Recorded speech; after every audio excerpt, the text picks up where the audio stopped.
అందరికీ నమస్కారం. ఈరోజు మనం అందరం కలిసి డీసెంట్రల్యాండ్ అనే ఒక ఇంట్రెస్టింగ్ టాపిక్ గురించి మాట్లాడుకుందాం. ఇది బ్లాక్ చైన్ టెక్నాలజీ మీద కట్టిన ఒక వర్చువల్ వరల్డ్ అనమాట. అసలు ఏంటిది, ఎలా పనిచేస్తుంది అనే విషయాలన్నీ వివరంగా చూద్దాం. సరే, ముందుగా ఒక చిన్న ప్రశ్నతో మొదలుపెడదాం. మనందరికీ రాబ్లాక్స్, ఫోర్ట్నైట్ లాంటి గేమ్స్ తెలుసు కదా. అవన్నీ వాటిని తయారు చేసిన కంపెనీల కంట్రోల్లో ఉంటాయి. మరి అలా కాకుండా మనలాంటి యూజర్సే, అంటే మనమే ఓనర్లుగా ఉండే ఒక వర్చువల్ ప్రపంచాన్ని తయారు చేయడం సాధ్యమేనా? ఆ ప్రశ్నకు సమాధానంగానే పుట్టింది ఈ డీసెంట్రల్యాండ్. అవును, డీసెంట్రల్యాండ్ అంటే అదొక కొత్త ప్రపంచం. ఇది పూర్తిగా డీసెంట్రలైజ్డ్, అంటే వికేంద్రీకరించబడిన వర్చువల్ ప్రపంచం. దీనికి ఏ ఒక్క కంపెనీ బాస్ కాదు. ఇక్కడ కంట్రోల్ అంతా యూజర్స్ చేతుల్లోనే ఉంటుంది. యాజమాన్యం కూడా వాళ్లదే. ఇంకా సింపుల్గా చెప్పాలంటే ఇదొక డిజిటల్ ప్రపంచం అనుకోవచ్చు. ఇక్కడ మనం వర్చువల్ ల్యాండ్స్ కొనొచ్చు, వాటిమీద మనకు నచ్చినట్టుగా గేమ్స్, ఈవెంట్స్ లేదా ఏవైనా ఎక్స్పీరియన్స్లు క్రియేట్ చేయొచ్చు. అంతేకాదు, డిజిటల్ వస్తువుల్ని అమ్ముకోవచ్చు, కొనుక్కోవచ్చు. ఇదంతా నడిచేది బ్లాక్ చైన్ టెక్నాలజీ మీదనే. ఓకే, మరి డీసెంట్రల్యాండ్ సిస్టమ్ వెనక ఉన్న పునాదులేంటి? అసలిదంతా ఎలా వర్క్ అవుతుంది? ఆ బేసిక్స్ ఏంటో ఇప్పుడు చూద్దాం. మొట్టమొదటిది ల్యాండ్. పేర్లోనే ఉంది గదా, ఇది నిజ జీవితంలో మనకుండే స్థలం లాంటిదే. కాని ఇది వర్చువల్ ప్రపంచంలో ఉంటుంది. ప్రతి ల్యాండ్ ముక్క ఒక యునీక్ ఎన్ఎఫ్టీ అన్నమాట. అంటే అదొక డిజిటల్ ఆస్తి. ఒకసారి అది మనదైతే దానిమీద పూర్తి హక్కులు మనకే ఉంటాయి. ఇంకెవరూ దాన్ని మార్చలేరు, తీసుకోలేరు. తర్వాత వస్తుంది మానా.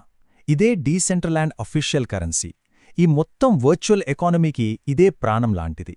అక్కడ ల్యాండ్ కొనాలన్నా, ఏదైనా డిజిటల్ ఐటెం కొనాలన్నా, అమ్మాలన్నా ఈ మానా టోకెన్లే కావాలి, వేరే కరెన్సీ చెల్లదు.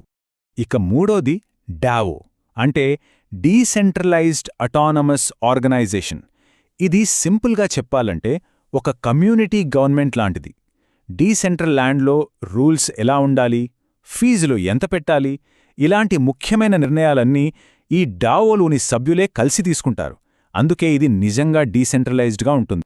ఇక్కడ మనం ఒక ఇంట్రెస్టింగ్ ఎకనామిక్ మెకానిజం గురించి తెలుసుకోవాలి. అదే మానా బర్న్. ఏం జరుగుతుందంటే, ఎవరైనా మానా టోకెన్స్ ఉపయోగించి ల్యాండ్ కొన్నారనుకోండి, ఆ కొనుగోలుకు వాడిన మానా టోకెన్లు శాశ్వతంగా సర్క్యులేషన్ నుంచి మాయమైపోతాయి. వీటిని బర్న్ చేశారంటారు. దీనివల్ల ఏమవుతుంది?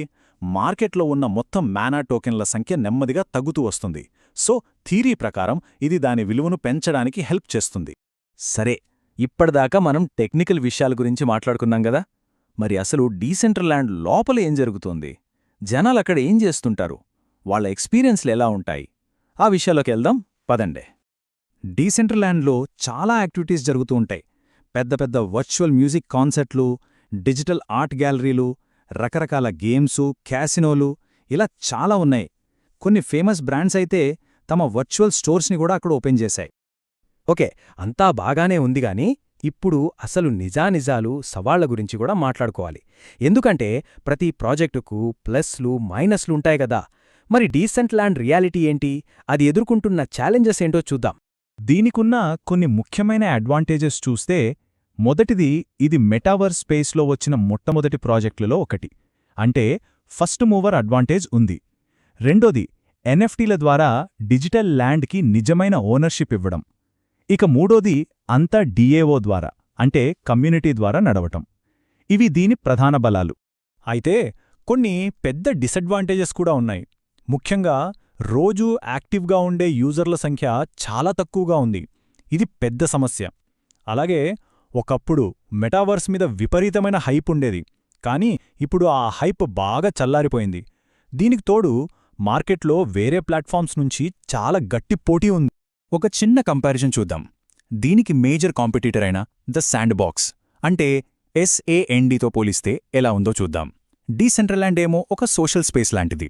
అదే ద శాండ్ బాక్స్ ఏమో పూర్తిగా గేమింగ్ మీద ఫోకస్ పెట్టింది. యూజర్ యాక్టివిటీ విషయంలో కానీ, బ్రాండ్ పార్ట్నర్షిప్స్ విషయంలో కానీ ప్రస్తుతం ద శాండ్ బాక్స్ కొంచెం ముందుంది.